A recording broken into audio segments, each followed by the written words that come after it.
In front of me is OnePlus Nord, and let me show you how to locate IMEI and serial number on the following device. So you will have two possibilities, two options to reach those numbers. First one is to open the phone dialer and then enter a secret code, which is *# 06 £.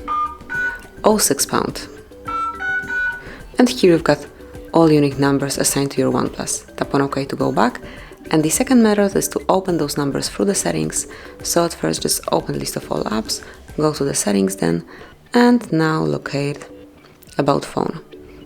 And finally click on status, and right here you've got IMEI numbers and also serial number assigned to your device.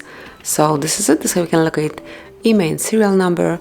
Thanks for watching, please subscribe our channel and leave the thumbs up.